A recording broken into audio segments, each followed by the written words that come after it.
And so Quickgate continues. This time Ben Davison launches his reply via Boxing Social and Andy Pruell. Hopefully I've said Andy's surname properly there. Forgive me if I haven't.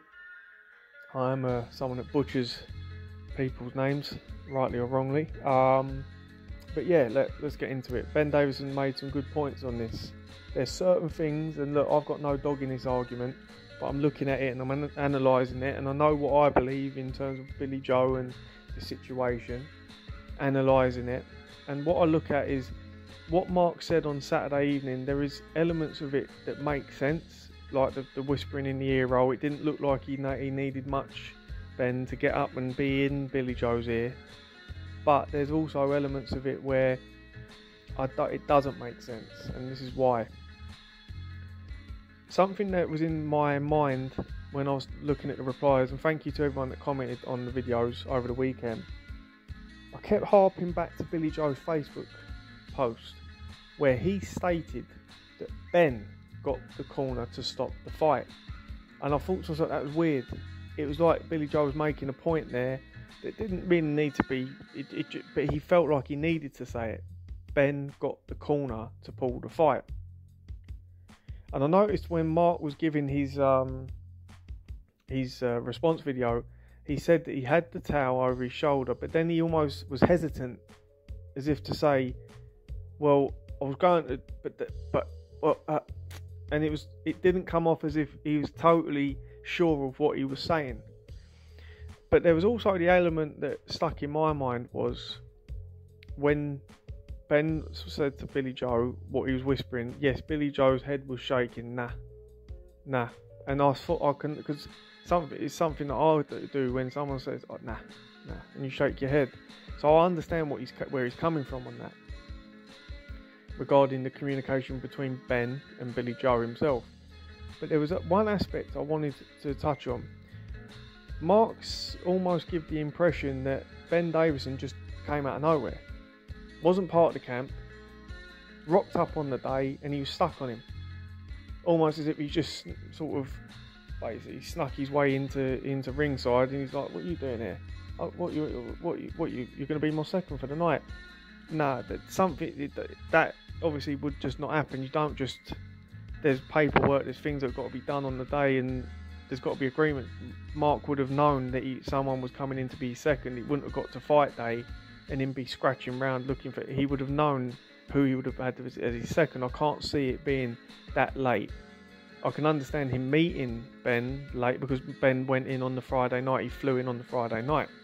But this is where what Mark was saying doesn't make sense, because Mark, I remember seeing Walt Harris, the UFC heavyweight's Instagram, and I mentioned it for those on Twitter, and there was I did a video leading up where I said that Ben had been doing some work with Billy Joe at the UFC Performance Centre, and it stuck in my mind tonight, and I was like, I swear Mark was there, because there was a photo of them lot together. So I went on Walt Harris's Instagram, and voila, 29th of April, they're there. So there's elements of what Ben's saying that I wholeheartedly agree with. And I think there's elements I can understand totally with what Mark's saying. That he's not happy with the situation where he was in his ear, and I can understand one man, one plan. I can understand that because, you know, Ben's saying, oh, well, Billy Joe values my opinion, but you sort of think to yourself, well, hold on.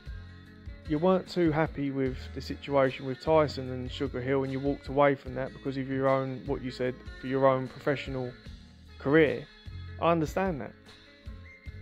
But Billy Joe going to you and asking for your views on the game plan and trying to fuse, I understand Billy Joe exploring different people's views, and I understand that, but at the same time you're a head coach and you wouldn't be too keen on someone telling your fighter what to do and what just external opinions, because in the end then the fighter's going to start getting too much possible information and you want a clear game plan. Anyone that's coached knows that they want their fighter to be in unison, in sync with what they're thinking to carry out the game plan. Because as someone rightly said in the comments on Saturday, they said that Tibbs had a different game plan to the one of Ben Davison. Ben Davison was talking about controlling the distance, being assertive, not being bullied, and being more aggressive than what Mark Tibbs wanted. I know what Mark Tibbs wanted because my cousin had the pleasure of watching Billy Joe sparring Ventura. The questions were asked, what's the game plan? What are you looking to do against Canelo? And it was slip and slide, according to Mark. It was to move, it was to be in and out and use those legs and make him miss and frustrate him. So I do think there's elements, and I do understand where Mark's coming from, but there's also things that haven't added up in what he was saying. Now, do I believe that he was not going to call the fight off? Well, at the end of the day, that's only going to know in the corner now. I mean, between those guys, it'll be interesting to see what Billy Joe comes out with. We've got Amir Khan, we've also got Jamie Sheldon. You know, someone's going to speak at some point. Don't expect it to be Jamie Sheldon because of his occupation. He works the corners. He's a man that's in different corners. He's not going to be silly and speak out. He's not one for interviews like that anyway. Amir Khan might speak, but then we're looking at Billy Joe at the end of the week, possibly having an interview with Coogan. That will be very, very interesting. For me, respect to both men. I think there's elements of possibly wrongdoing on both parts, but at the end of the day, a mountain's being made out of a molehill. Ultimately, the fighter was protected, and that's the main thing. And look, they're both different guys. Mark Tibbs is quite a relaxed sort of fella. He's been in the sport for many years. He's seen a lot of things in the sport. Ben's a different character.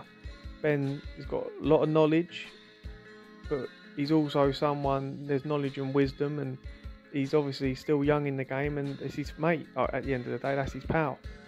So there's going to be an urgency there, whereas Mark has seen things. He's been through the eras of seeing Michael Watson and people like that getting injured. So he does things at his speed.